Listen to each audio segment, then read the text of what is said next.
ನಮಸ್ಕಾರ ಎಲ್ಲರಿಗೂ ಹೇಗಿದ್ದೀರಾ? ನಾನಿವತ್ತು ನಿಮಗೆ ಸೋಯಾ ಚಂಕ್ಸಿಂದ ತುಂಬ ರುಚಿಯಾಗಿರ್ತಕ್ಕಂಥ ಡ್ರೈ ಫ್ರೈಯನ್ನು ಹೇಗೆ ಮಾಡೋದು ಅಂತೇಳಿ ಹೇಳ್ಕೊಡ್ತೀನಿ.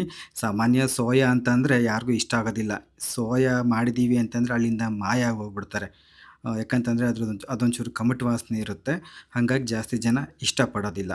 ತೂಕ ಕಡಿಮೆ ಮಾಡ್ಕೋಬೇಕು ಅಂತಕ್ಕಂಥವ್ರಿಗಿದು ಭಾಳ ಅಂತಂದರೆ ಭಾಳ ಒಳ್ಳೆಯದು. ನಾನಿವತ್ತು ನಿಮಗೆ ತುಂಬ ರುಚಿಯಾಗಿ ಬರ್ತಕ್ಕಂಥ ಒಂದು ವಿಧಾನವನ್ನು ತೋರಿಸ್ತೀನಿ. ಇದು ಎಲ್ಲರಿಗೂ ಇಷ್ಟ ಆಗೇ ಆಗುತ್ತೆ. ಸ್ವಲ್ಪನೂ ಕಮಟು ವಾಸನೆ ಇರೋದಿಲ್ಲ. ಅಷ್ಟೇ ರುಚಿಯಾಗಿರುತ್ತೆ. ನಾನು ಏನೇನು ಹೇಳ್ತೀನಿ ಅದನ್ನು ಚಾಚೂ ತಪ್ಪದಂಗೆ ಪಾಲಿಸ್ರಿ. ರುಚಿಯಾಗಿರುತ್ತೆ. ನೀವು ಅವಾಗವಾಗ ಮಾಡ್ಕೊಂಡು ತಿಂದೇ ತಿಂತೀರಾ. ನಾನು ಹೇಳಿದ್ನಲ್ಲ, ತೂಕ ಕಡಿಮೆ ಮಾಡ್ಕೊಳ್ಳೋರು ನಿಮ್ಮ ಡಯಟ್ ಪ್ಲಾನಲ್ಲಿ ಇದನ್ನು ಸೇರಿಸ್ಕೊಳ್ರಿ. ಗೊತ್ತಾಯ್ತಾ? ಆಮೇಲೆ ಇದೇ ಆವಾಗಲೇ ಡಯಟಿಷಿಯನ್ ಆಯ್ತು ಅಂತ ಅಂದ್ಕೊಳಕ್ಕೆ ಹೋಗ್ಬೇಡ್ರಿ. ನಾನು ಹಿಂಗೆ ಇನ್‌ಸ್ಟಾಗ್ರಾಮಿಗೆ ಹೋದಾಗ ಅಲ್ಲಿ 4 ಜನ ಸಾರೀಕರು ಮಾತಾಡೋದು ಕೇಳಿಸ್ಕೊಂಡಿದ್ದೆ. 100 ಗ್ರಾಮ್ ಸೋಯಾ ಚಂಕ್ಸ್‌ನಾಗೆ 52 ಗ್ರಾಮ್ ಪ್ರೋಟೀನ್ ಇರುತ್ತಂತೆ. ಅಷ್ಟು ಒಳ್ಳೆಯದು. ಅದ್ರ ಜೊತೆಗೆ ಈ ಬೇರೆ ಬೇರೆವು ನಮ್ಮ ದೇಹಕ್ಕೆ ಬೇಕಾಗಿರೋ ಭಾಳ ಅಂಶಗಳಿದ್ದಾವೆ. ಹಾಗಾಗಿ ಎಲ್ಲರೂ ಮಾಡ್ಕೊಂಡು ತಿನ್ನಬೇಕು. ಹಾಗಾದರೆ ಬನ್ನಿ ಇದನ್ನು ಹೇಗೆ ಮಾಡೋದು ಅಂತೇಳಿ ತೋರಿಸ್ತೀನಿ. ನಾನಿವತ್ತು ನೀರು ಕುಡಿಯೋ ಲೋಟದಲ್ಲಿ 1 ಲೋಟದಷ್ಟು ಈ ಥರ ಇಷ್ಟು ದಪ್ಪ ಇರತಕ್ಕಂಥ ಸೋಯಾ ಚಂಕ್ಸನ್ನು ತೊಗೊಂಡಿದ್ದೀನಿ. ಇದರಲ್ಲಿ ಸಣ್ಣದು ಬರುತ್ತೆ. ನೀವು ಯಾವ್ದು ಬೇಕಾದ್ರೂ ಬಳಸ್ಬೋದು. ಈಗ ಒಲೆ ಮೇಲೆ ಒಂದು ಪಾತ್ರೆಯನ್ನು ಇಟ್ಬಿಟ್ಟು, ಆ ಸೋಯಾ ಚಂಕ್ಸ್ ಮುಳುಗೋದಕ್ಕೆ ಎಷ್ಟು ಬೇಕೋ ಅಷ್ಟು ನೀರು, ಅಥವಾ ಸ್ವಲ್ಪ ಜಾಸ್ತಿ ತೊಗೊಂಡ್ರೂ ಕೂಡ ತೊಂದರೆ ಇಲ್ಲ. ನೀರನ್ನು ಇಟ್ಬಿಟ್ಟು ಸ್ವಲ್ಪ ಉಪ್ಪನ್ನು ಹಾಕಿ, ಉಪ್ಪನ್ನು ಹಾಕಿದ್ದಾದಮೇಲೆ ಆ ನೀರನ್ನು ಕುದಿಸ್ಬೇಕು. ಒಂದು ಕುದಿ ಬೀಳಬೇಕು.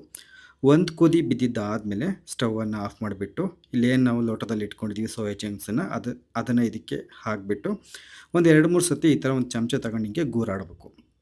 ಹಿಂಗೆ ಗೂರಾಡೋದ್ರಿಂದ ಮೇಲೆ ಕೆಳಗೆ ಎಲ್ಲ ಇದಾಗ್ಬಿಟ್ಟು ಎಲ್ಲ ಕಡೆಗೂ ಬಿಸಿ ನೀರು ತಾಕುತ್ತೆ, ಚೆನ್ನಾಗಿ ನಿಂತ್ಕೊಂತವೆ. ಈಗ ಏನು ಮಾಡಬೇಕಪ್ಪ ಅಂತಂದರೆ, ಇದನ್ನ ಈ ಕಡೆಗೆ ಇಳಿಸಿ, ನೋಡಿರಿ ಲೋಟ ಇಂಥ ಲೋಟದಲ್ಲಿ 1 ಲೋಟ ತಗೊಂಡಿದ್ದೀನಿ. ಅದನ್ನ ಈ ಕಡೆಗೆ ಇಳಿಸ್ಬಿಟ್ಟು ಒಂದು ಪ್ಲೇಟನ್ನು ಮುಚ್ಚಬೇಕು. ಪ್ಲೇಟನ್ನು ಮುಚ್ಚೋದ್ರಿಂದ ಹಬೆ ಒಳಗಡೆ ಇದ್ದುಬಿಟ್ಟು ಇವು ಹೆಂಗೋ ತೇಲ್ತಾವಲ್ಲ, ಒಂದು ಮುಕ್ಕಾಲು ಭಾಗ ಮುಳುಗಿರ್ತವೆ, ಇನ್ನೊಂದು ಕಾಲು ಭಾಗ ಮೇಲೆ ಹಂಗೆ ಇರ್ತವೆ. ಆ ಕಾಲು ಭಾಗ ಸರಿಯಾಗಿ ನೆನೆಯೋದಿಲ್ಲ. ಹಾಗಾಗಿ ಏನು ಮಾಡಬೇಕು, ಒಂದು ಪ್ಲೇಟನ್ನು ಮುಚ್ಚಿಬಿಟ್ಟು ಪೂರ್ತಿ ಅದು ಚೆನ್ನಾಗಿ ನಿಂತ್ಕೊಳ್ಳೋ ಥರ ಮಾಡಬೇಕು. ನೋಡಿರಿ, ಪ್ಲೇಟನ್ನು ಮುಚ್ಚಿಬಿಟ್ಟು 10 ನಿಮಿಷ ಬಿಡ್ತಾಯಿದ್ದೀನಿ, ಸರಿಯಾಗಿ 10 ನಿಮಿಷ. ನೋಡಿರಿ, 10 ನಿಮಿಷ ಆದಮೇಲೆ ತೆಗಿತಾ ಇದ್ದೀನಿ, ಇನ್ನೂ ಬಿಸಿ ಇದೆ. ಆಮೇಲೆ ಇನ್ನೊಂದು ಸತಿ ಹಿಂಗೆ ಗೂರಾಡಿಬಿಟ್ಟು, ಈಗ ಏನು ಮಾಡಬೇಕು ಅಂತಂದರೆ, ನೀವು ಹೊಸದಾಗಿ ಮಾಡ್ತಿದ್ದೀರಾ ಅಂತಂದರೆ ಇದನ್ನು ನೀವು ಅನುಸರಿಸಲೇಬೇಕು. ಯಾಕಂತಂದರೆ ಸ್ವಲ್ಪ ವಾಸನೆ ಇಡ್ಸೋದಿಲ್ಲ, ಕೆಲವರಿಗೆ ದಕ್ಕಲ್ಲ ಇದು. ದಕ್ಕಿಸ್ಕೊಳಕ್ಕೆ ಅವಕ್ಕೊಂಥರ ಅಬ್ಳಿಕೆದಂಗೆ ಆಗ್ಬಿಡುತ್ತೆ. ಹಂಗಾಗಿ ನೀವು ಇದನ್ನು 2 ಸತಿ ತೊಳಿಬೇಕಾಗತ್ತೆ. ನಾನೇನು ಮಾಡ್ತಾಯಿದ್ದೀನಿ ಅಂತಂದರೆ, ಒಂದು ಜಾಲ್ರ ತೊಗೊಂಡ್ಬಿಟ್ಟು, ತುಂಬ ಬಿಸಿ ಇರುತ್ತೆ, ಹಂಗಾಗಿ ಕೈ ಇಡಕ್ಕೆ ಹೋಗ್ಬಿಟ್ರಿ. ಒಂದು ಇಂಥದ್ದೊಂದು ಜಾಲ್ರ ತೊಗೊಂಡ್ಬಿಟ್ಟು ಒಂದು ತಟ್ಟೆಗೆ ತೆಗೀರಿ. ಆಮೇಲಿಂದ ಆ ನೀರನ್ನು ಕಡೆಗೆ ಬಸಿದು ತಣ್ಣೀರಲ್ಲಿ ಇನ್ನೊಂದು ಸತಿ ತೊಳೆದ್ಬಿಟ್ಟು ಚೆನ್ನಾಗಿ ಹಿಂಡಿ ತೊಗೋಬೇಕಾಗತ್ತೆ. ನಿಮಗೇನಾದರೂ ನಮಗೆ ಆರೋಗ್ಯನೇ ಮುಖ್ಯ ರುಚಿಗಿಂತ ಅನ್ನೋದಾದರೆ, ನೀವು ಒಂದು ಸತಿ ಈ ಸ್ವಲ್ಪ ನೀರು ಪೂರ್ತಿ ತಣ್ಣಗಾದ್ಮೇಲೆ, ಒಂಚೂರು ಉಗುರು ಬೆಚ್ಚಗಾದ್ಮೇಲೆ ಇದರಲ್ಲೇ ಹಿಂಡಿಬಿಟ್ಟು ತೆಗಿಬೋದು. ಇಲ್ಲ ನಮ್ಗೆ ಸ್ವಲ್ಪ ಆ ಥರ ಏನಾದ್ರು ಕಮಟು ವಾಸನೆ ಇತ್ತು ಅಂದರೆ ನಮಗೆ ಸೇರಲ್ಲ, ದಕ್ಕಿಸ್ಕೊಳ್ಳೋದು ಕಷ್ಟ ಆಗುತ್ತೆ ಅನ್ನೋಂಥವ್ರು ಈ ಥರ 2 ಸತಿ ತೊಳೀರಿ. ಈಗ ತಣ್ಣೀರು ತೊಗೊಬಂದೆ. ತಣ್ಣೀರಿಗೆ ನಾನು ಇದೇ ಸೋಯಾ ಚಂಕ್ಸನ್ನು ಮತ್ತೆ ಹಾಕ್ತಾಯಿದ್ದೀನಿ. ಹಾಕಿಬಿಟ್ಟು ಇನ್ನೊಂದೆರಡು ಸತಿ ಹಿಂಗೆ ಕೈಯಲ್ಲಿ ಹಿಂಗೆ ಸತಿ ಹಿಂಗೆಲ್ಲ ಇದು ಮಾಡಿ ಚೆನ್ನಾಗಿ, ನಾವು ಮಂಡಕ್ಕಿ ಹೆಂಗೆ ಹಿಂಡ್ತೀವಲ್ಲ ಆ ಥರ ಇದನ್ನು ಕೂಡ ಹಿಂಡ್ತೀನಂತೆ. ಚೆನ್ನಾಗಿ ಹಿಂಡಿಬಿಟ್ಟು ಅದರಲ್ಲಿರೋ ನೀರಿನಂಶ ಎಲ್ಲ 100ಕ್ಕೆ 100ರಷ್ಟು ತೆಗಿಬೇಕು ಅಂತಲ್ಲ, ಒಂದು 80 ಭಾಗ ಇಳಿಬೇಕು. ಒಂಚೂರು ಹಿಂಗೆ ಬಿಗಿ ಮೇಲೆ ಹಿಂಡ್ಬೇಕು. ಹಿಂಗೆ ತೀರಾ ನೀರಾದ್ರೂ ಮತ್ತು ಹಸ ಆಗಲ್ಲ ಅದು. ಹಾಗಾಗಿ ಒಟ್ಟಾರೆ ಒಂದು 80 ಭಾಗ ನೀರು ಇಳಿಯೋ ಥರ ಚೆನ್ನಾಗಿ ಹಿಂಡಿಬಿಟ್ಟು ಈ ಥರ ತಟ್ಟೆಗೆ ತೆಗೆದು ಇಟ್ಕೊಳ್ಳಿ. ನೋಡಿ, ಈ ಥರ ಎಲ್ಲ ಚೆನ್ನಾಗಿ ಹಿಂಡಬೇಕು. ಈ ಥರ ಎಲ್ಲ ಹಿಂಡಿದ್ದಾದಮೇಲೆ ಆ ಕಡೆಗೆ ಇಡ್ರಿ. ಈಗ ಮತ್ತೆ ಇದಕ್ಕೆ ಒಗ್ಗರಣೆಗೆ ಏನೆಲ್ಲ ಬೇಕು ಅಂತೇಳಿ ತೋರಿಸ್ತೀನಿ. ಅದನ್ನೆಲ್ಲ ನೋಡಿ ಸರಿಯಾಗಿ ನೋಡ್ಕೊಂಡ್ಬಿಟ್ಟು ನೀವು ಅದೇ ಥರ ಮಾಡಿರಿ, ತುಂಬ ರುಚಿಯಾಗಿ ಬರುತ್ತೆ. ಈಗ ಒಲೆಯನ್ನು ಹಚ್ಚಿಬಿಟ್ಟು ಒಂದು ದಪ್ಪ ತಳದ ಬಾಣಲೆಯನ್ನು ಇಡಿ. ಬಾಣಲೆಯನ್ನು ಇಟ್ಟಿದ್ದಾದಮೇಲೆ ಇನ್ನು ನಿಮಗೆ ಗೊತ್ತೇ ಇದೆ, ಸ್ವಲ್ಪ ಎಣ್ಣೆಯನ್ನು ಹಾಕಬೇಕು.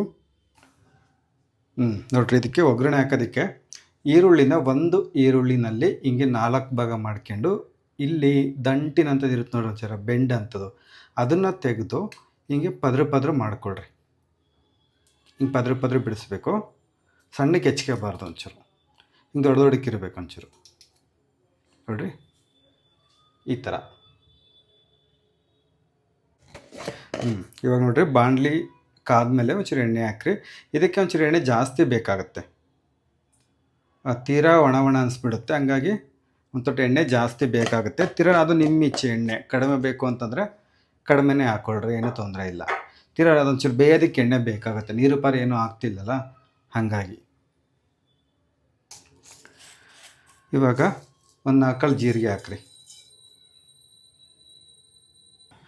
ಆಮೇಲೆ ಒಂದು ಸಣ್ಣ ಹಸಿಮೆಣಸಿಕಾಯಿನ ಈ ಥರ ಸಣ್ಣದಾಗಿ ಹೆಚ್ಚಿಟ್ಕೊಂಡಿದ್ದೀನಿ, ಇದನ್ನು ಹಾಕ್ತಾಯಿದ್ದೀನಿ.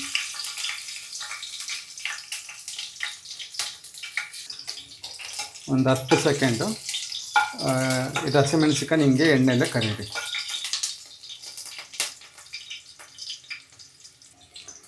ಆಮೇಲೆ ನಾನು ನಿಮಗೆ ತೋರಿಸಿದ್ನಲ್ಲ ಈರುಳ್ಳಿ, ಅದನ್ನು ಈ ಥರ ದೊಡ್ಡ ದೊಡ್ಡಗೆ ಹೆಚ್ಚಿಟ್ಕೊಂಡಿದ್ದೀನಿ, ಅದನ್ನು ಇದಕ್ಕೆ ಹಾಕ್ತಾಯಿದ್ದೀನಿ.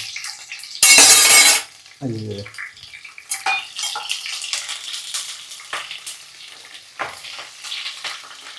ಈರುಳ್ಳಿ ಹಾಕಿದ ಮೇಲೆ ಒಂದು 30 ಸೆಕೆಂಡು ಉರಿಗೆ ಸಣ್ಣಕ್ಕೆ ಇಟ್ಟಿದ್ದೀನಿ. ಎಣ್ಣೆ ಕಾದುತ್ತಲ್ಲ, ಹಂಗಾಗಿ ಉರಿನ ಸಣ್ಣಕ್ಕೆ ಇಟ್ಕೊಂಡು ಈರುಳ್ಳಿನ ಒಂದು 30 ಸೆಕೆಂಡು ಹಂಗೆ ಹಿಂಗೆ ಗುರಾಡ್ರಿ. ಆಮೇಲಿಂದ ಇಲ್ಲಿ ಸ್ವಲ್ಪ ಹಸಿ ಶುಂಠಿನ ತುರಿದು ಇಟ್ಕೊಂಡಿದ್ದೀನಿ. ಈ ಕೊಬ್ಬರಿ ತುರಿತೀವಲ್ಲ, ಆ ಮಣೆಯಲ್ಲಿ ತುರಿದು ಇಟ್ಕೊಂಡಿರ್ತಕ್ಕಂಥ ಹಸಿ ಶುಂಠಿ ಇದನ್ನ ಇದಕ್ಕೆ ಹಾಕ್ರಿ. ಜೊತೆಗೇ ಬೆಳ್ಳುಳ್ಳಿ, ಇವು ನಾಟಿ ಬೆಳ್ಳುಳ್ಳಿ, ಇವನು ಅಷ್ಟೇ ಜಜ್ಜಿ ಇಟ್ಕೊಂಡಿದ್ದೀನಿ. ನೀವು ಅಷ್ಟೇ ಏನಾದರೂ ಹೈಬ್ರಿಡ್ ಆಗಿದ್ದರೆ ಒಂದು 5-6 ತೊಗೊಳ್ರಿ ಸಾಕು, ತೀರಾ ಜಾಸ್ತಿ ಬೇಡ. ಶುಂಠಿ ಮತ್ತು ಬೆಳ್ಳುಳ್ಳಿ ಹಾಕಿದ ಮೇಲೆ ಇನ್ನೊಂದು ಸ್ವಲ್ಪ ಚೆನ್ನಾಗಿ ಗೂರಾಡ್ರಿ.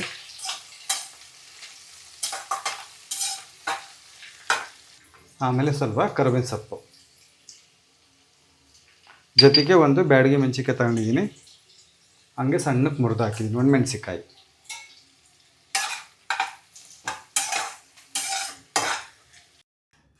ನಾನು ಒಂಚೂರು ಮರ್ತುಬಿಟ್ಟೆ, ಎಣ್ಣೆ ಹಾಕ್ತಿದ್ದಂಕಲೇ 1-2 ಲವಂಗ, ಒಂಚೂರು ಚಕ್ಕೆ ಹಾಕಬೇಕಿತ್ತು. ತೊಂದರೆ ಇಲ್ಲ, ಈಗ ಹಾಕಿದ್ರೆ ನಡೆಯುತ್ತೆ. 2 ಲವಂಗ, ಒಂಚೂರು ಚಕ್ಕೆ, ಬೇಕು ಅಂತಂದರೆ ಒಂದು ಏಲಕ್ಕಿನೂ ಹಾಕೋಬೋದು. ನಾನೇನು ಹಾಕಿಲ್ಲ, ಏಲಕ್ಕಿ ಹಾಕ್ದಿದ್ರು ನಡೆಯುತ್ತೆ. ಇಷ್ಟನ್ನು ಹಾಕಿಬಿಟ್ಟು ಇನ್ನೊಂದ್ಸತಿ ಗೂರಾಡ್ರಿ. ಇಷ್ಟು ಹಾಕಿದಾದಮೇಲೆ ನಾವಿಲ್ಲೇನು ಚೆನ್ನಾಗಿ ಹಿಂಡಿಟ್ಕೊಂಡಿದ್ದೀವಲ್ಲ ಸೋಯಾ ಚಂಕ್ಸ್, ಇದನ್ನು ಇದಕ್ಕೆ ಹಾಕ್ರಿ. ನಾನು ಈರುಳ್ಳಿನ ಯಾಕೆ ಅಷ್ಟು ದೊಡ್ಡದಾಗಿ ಹೆಚ್ಚಿದ್ದೀನಿ ಅಂತಂದರೆ, ತಿನ್ಬೇಕಾದ್ರೆ ಬಾಯಿ ಸಿಗ್ತವೆ, ಚೆನ್ನಾಗಿರುತ್ತೆ ಒಂದು. ಆಮೇಲೆ ಇವೇನಿದ್ದಾವೆ ಸೋಯಾ ಚಂಕ್ಸ್, ಇವು ಕೂಡ ಚೆನ್ನಾಗಿ ಬೇಯಬೇಕು ಇದರಲ್ಲಿ. ಈರುಳ್ಳಿ ಸಣ್ಣಕ್ಕೆ ಹೆಚ್ಚಿದ್ವಿ ಅಂದರೆ ಏನಾಗುತ್ತಪ್ಪ ಅಂತಂದರೆ, ಆ ಸಣ್ಣಗಿರೋದೆಲ್ಲ ಸೀದು ಬಿಡುತ್ತೆ ಕೆಳಗಡೆ. ಅದು ಸೀದಿರೋದೊಂಥರ ಚೆನ್ನಾಗಿ ಅನಿಸಲ್ಲ, ಥರ ವಿಷ್ಗರಿಗುತ್ತೆ. ಹಂಗಾಗಿ ಈರುಳ್ಳಿನ ಒಂಚೂರು ದೊಡ್ಡಕ್ಕೆ ಹೆಚ್ಕೊಂಡ್ರೆ ಉತ್ತಮ. ಈರುಳ್ಳಿ ಹಾಕಿದ ಮೇಲೆ ಚೆನ್ನಾಗಿ ಒಂದು ಸತಿ ಹಿಂಗೆ ಗೂರಾಡಿ ಒಂದು ಮುಚ್ಚಳ ಮುಚ್ಚಿ ಚೆನ್ನಾಗಿ ಬೇಯಿಸಬೇಕು. ಒಂದು 8-10 ನಿಮಿಷ ಆಗುತ್ತೆ. ಸಣ್ಣೂರಿ ಇಲ್ಲ ಸಣ್ಣೂರಿಗಿನ ಒಂಚೂರು ಜೋರು ಇಟ್ಟು ಬೇಯಿಸಬೇಕು. ಆವಾಗ ಮುಚ್ಚಳ ತೆಗೆದು ಒಂದು 2 ಸತಿ 3 ಸತಿ ಗೂರಾಡ್ತಿರ್ಬೇಕು ಸಾಕು. ಒಂದು ಮತ್ತೆ ನೀರು ಹಾಕೋದು ಬೇಡ. ನಾವೇನೇ ಹಿಂಡಿರ್ತೀವಿ ಅಂದ್ರೂ ಒಂದು ತೊಟ್ಟು ನೀರು ಉಳ್ಕೊಂಡಿರುತ್ತೆ ಅದರೊಳಗಡೆ, ಅದರಿಂದನೇ ಚೆನ್ನಾಗಿ ಬೇಯುತ್ತಂತೆ. ಈಗ ಮುಚ್ಚಳ ಮುಚ್ಚಿ ಬೇಯಿಸ್ತಾ ಇದ್ದೀನಿ. 1-2 ನಿಮಿಷ ಆದಮೇಲೆ 1-2 ನಿಮಿಷ ಒಂದು ಸತಿ ಮುಚ್ಚಳ ತೆಗೆದುಬಿಟ್ಟು ಚೆನ್ನಾಗಿ ಗೂರಾಡಿ. ಇವಾಗ ರುಚಿಗೆ ಎಷ್ಟು ಬೇಕೋ ಅಷ್ಟು ಉಪ್ಪು ಹಾಕಬೇಕು. ನೋಡಿ ಹಾಕಿರಿ. ತೀರಾ ಕಡಿಮೆ ಆಯಿತು ಅಂದರೆ ಮೇಲೆ ಒಂಚೂರು ಉದುರಿಸ್ಕೋಬೋದು. ತೀರಾ ಉಪ್ಪಟ್ಟು ಉರ್ಲಾದ್ರೆ ಕಷ್ಟ, ತಿನ್ನೋಕ್ಕಾಗಲ್ಲ. ಉಪ್ಪು ಹಾಕ್ಬಿಟ್ಟು ಚೆನ್ನಾಗಿ ಇನ್ನೊಂದು ಸತಿ ಗೂರಾಡಿ ಬೇಯಿಸ್ರಿ.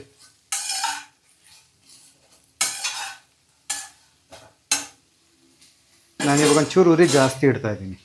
ಒಂಚೂರು ಉರಿ ಜಾಸ್ತಿ ಇಟ್ಟಾಗ ಏನಪ್ಪ ಅಂದರೆ ಒಂಚೂರು ಎಚ್ಚರ ಇರಬೇಕು ಈ ಕಡೆಗೆ, ಯಾಕಂದರೆ ಅದರಲ್ಲಿ ನೀರಿನಂಶ ಇರಲ್ವಲ್ಲ. ಸೀದ್ ಬೂದಿ ಒಯ್ದ್ರೆ ಏನು ಮಾಡ್ತೀರ ಆಮೇಲೆ. ಇವಾಗ ಮತ್ತೊಂಚೂರು ಉರಿ ಕಡಿಮೆ ಮಾಡ್ತೀನಿ. ಉರಿ ಕಡಿಮೆ ಮಾಡಿ ಪೂರ್ತಿ ಏನೈತಿದ್ನ ಸಣ್ಣ ಊರಿನಲ್ಲೇ ಮಾಡ್ತೀನಿ. ಉರಿ ಜಾಸ್ತಿ ಇಡೋದಿಲ್ಲ. ಉರಿ ಜಾಸ್ತಿ ಇಟ್ಬಿಟ್ರೆ ಏನಾಗುತ್ತಪ್ಪ ಅಂದರೆ ಹೇಳಿದ್ನಲ್ಲ, ಒಂದು ನೀರಿನಂಶ ಇರಲ್ಲ, ಹಂಗಾಗಿ ಒಂಥರ ಸೀದಂಗೆ ಆಗಿಬಿಡುತ್ತೆ. ನೋಡಿರಿ, ಹಿಂಗೆ ನಾನು ಬೇಯಿಸ್ಕೊಂಡಿದ್ದೀನಿ. ಒಂದು 8-10 ನಿಮಿಷ ಆಗುತ್ತೆ ನೋಡಿರಿ. ಇವಾಗ ಈರುಳ್ಳಿ ಸೀದಿಲ್ಲ, ಈರುಳ್ಳಿನೂ ಇದ್ರ ಜೊತೆ ಸೇರ್ಕೊಂಡು ಚೆನ್ನಾಗಿ ಬೆಂದೈತೆ. ಹಿಂಗೆ ನೋಡಿರಿ, ಈ ಸೋಯಾ ಚಂಕ್ಸ್ ಎಲ್ಲ ಹಿಂಗೆ ಮೇಲೆ ಈ ಬಣ್ಣಕ್ಕೆ ಬಂದಿರುತ್ತೆ. ಆಮೇಲೆ ಇದು ಇನ್ನು ಚೆನ್ನಾಗಿ ಬೆಂದೈತೆ ಇಲ್ಲ ಅಂತೇಳಿ ನೋಡಬೇಕು ಅಂತಂದರೆ ಇದೇ ಚಮಚದಲ್ಲಿ ಒಂಚೂರು ಹಿಂಗಂದರೆ ಈ ಥರ ಹಿಂಗಂದರೆ 2 ಭಾಗ ಆಗಬೇಕು ಸುಲಭವಾಗಿ. ಇನ್ನು ರಬ್ಬರ್ ಥರ ಐತೆ ಅನ್ನೋದಾದರೆ ಇನ್ನೂ ಸ್ವಲ್ಪ ಹೊತ್ತು ಬೇಯಬೇಕು ಅಂತೇಳಿ ನಾವೀಗಾಗಲೇ ಕೊತ್ತ ಕುದಿಯೋ ನೀರಲ್ಲಿ ಒಂದು 10 ನಿಮಿಷ ನೆನೆಸಿ ತೆಗೆದಿರೋದ್ರಿಂದ ಇಲ್ಲೇನು ಭಾಳ ಹೊತ್ತು ತನಕ ಇದನ್ನು ಮಾಡಬೇಕು ಅಂತೇನಿಲ್ಲ. ಇಲ್ಲ ಅಂತಂದರೆ ಇದನ್ನು ಒಂಚೂರು ಬಾಯಿಗೆ ಹಾಕ್ಕೊಂಡು ಹಂಗೆ ಜಗದು ನೋಡಿರಿ, ರಬ್ಬರ್ ಹಂಗೆ ಐತೆ ಅಂತಂದರೆ ನೀವು ಸ್ವಲ್ಪ ಹೊತ್ತು ಬೇಯಬೇಕು ಅಂತ. ಇಲ್ಲ ಚೆನ್ನಾಗಿ ನುಣ್ಣಗೆ ಇದಾಗ್ತೈತೆ ಅರಿತೈತೆ ಅನ್ನೋದಾದರೆ ಚೆನ್ನಾಗಿ ಬೆಂದೈತೆ ಅಂತ. ನೋಡಿರಿ, ಇಷ್ಟು ಬೆಂದಿದ್ದಾದಮೇಲೆ ಇದಕ್ಕೆ ಏನೇನು ಸೇರಿಸ್ಬೇಕು ಅಂತ ತೋರಿಸ್ತೀನಿ, ನೋಡ್ಕೊಳ್ರಿ. ಇವಾಗ ಸ್ವಲ್ಪ ಅರಿಶಿನ ಪುಡಿ, ಹಾಗೆ ಸ್ವಲ್ಪ ಖಾರದ ಪುಡಿ. ಖಾರ ನಿಮ್ಗೆ ಎಷ್ಟು ಬೇಕೋ ಅಷ್ಟು. ನಾವು ಈಗಾಗಲೇ ಒಂದು ಹಸಿಮೆಣಸಿಕಾಯಿ ಹಾಕಿದ್ದೀವಿ, ಇನ್ನೇನು ಬ್ಯಾಡಗಿ ಮೆಣಸಿಕಾಯಿ ಅದರಲ್ಲೇನು ಖಾರ ಇರೋಲ್ಲ, ರುಚಿಗಷ್ಟೇ. ಒಂಚೂರು ಖಾರದ ಪುಡಿ, ಹಾಗೆ ಸ್ವಲ್ಪ ಧನಿಯಾ ಪುಡಿ ಅಂದರೆ ಕೊತ್ತಂಬರಿ ಕಾಳು ಪುಡಿ. ಇಷ್ಟನ್ನು ಹಾಕಿಬಿಟ್ಟು ಇನ್ನೊಂದು ಸತಿ ಚೆನ್ನಾಗಿ ಗೂರಾಡ್ರಿ. ಈ ಪುಡಿಗಳನ್ನು ಹಾಕಿದ ಮೇಲೆ ಭಾಳ ಹೊತ್ತು ಬೇಯಿಸಬೇಕು ಅಂತಿಲ್ಲ, 1 ರಿಂದ 2 ನಿಮಿಷ ಬಿಸಿ ಮಾಡಿದ್ರೆ ಸಾಕು. ಸಣ್ಣ ಉರಿನಲ್ಲೇ ಬಿಸಿ ಮಾಡಬೇಕು, ಯಾವುದೇ ಕಾರಣಕ್ಕೂ ಉರಿ ಜಾಸ್ತಿ ಇಡಬಾರ್ದು.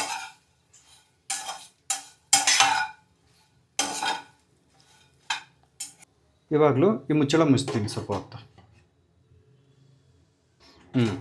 ನೋಡಿರಿ, ಇವಾಗ ಸ್ಟವ್ ಆಫ್ ಮಾಡಿ ಕೊನೆಗೆ ಒಂಚೂರು ಕೊತ್ತಂಬರಿ ಸೊಪ್ಪು ಉದುರಿಸಿದ್ರೆ ಹಾಗೇ ಹೋಯ್ತು. ಹಿಂಗೆ ಸಣ್ಣಕ್ಕೆ ಚಾಕುನಗರ ಹೆಚ್ಚು ಹಾಕ್ರೆ, ಇಲ್ಲ ಕತ್ರಿನಲ್ಲಿ ಹಿಂಗೆ ಕತ್ತರಿಸಿದ್ರೂ ಸರಿಯೇ.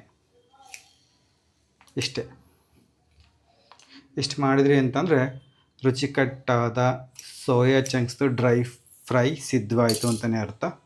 ತುಂಬ ಚೆನ್ನಾಗಿರುತ್ತೆ, ತೂಕ ಕಡಿಮೆ ಮಾಡ್ಕೊಳ್ಳೋರಿಗೆ ಭಾಳ ಅನುಕೂಲ. ಅನ್ನದ ಜೊತೆ ಸೈಡಿಗೆ, ಒಟ್ಟು ಸೈಡ್ ಪಲ್ಯ ಅಂತೀವಲ್ಲ, ಅದಕ್ಕೆ ಚೆನ್ನಾಗಿರುತ್ತೆ. ನಿಮಗೇನಾದರೂ ಇದು ಇಷ್ಟವಾಗಿತ್ತು ಅಂತಂದರೆ ಇದನ್ನು ಮಾಡಿಬಿಟ್ಟು ಹೇಗೆ ಅನ್ನಿಸ್ತು ಅಂತೇಳಿ ನೀವು ನನಗೆ ತಿಳಿಸಿ ಕಮೆಂಟ್ ಬಾಕ್ಸಲ್ಲಿ. ಸರಿ, ಹಾಗಾದರೆ ನಾನು ನಿಮ್ಮನ್ನು ಮತ್ತೆ ಮುಂದಿನ ವಿಡಿಯೋದಲ್ಲಿ ಭೇಟಿ ಮಾಡ್ತೀನಂತೆ. ಈ ಒಂದು ವಿಡಿಯೋವನ್ನು ನೋಡಿದ್ದಕ್ಕಾಗಿ ಎಲ್ಲರಿಗೂ ಕೂಡ ಧನ್ಯವಾದಗಳು. ನಮಸ್ತೆ.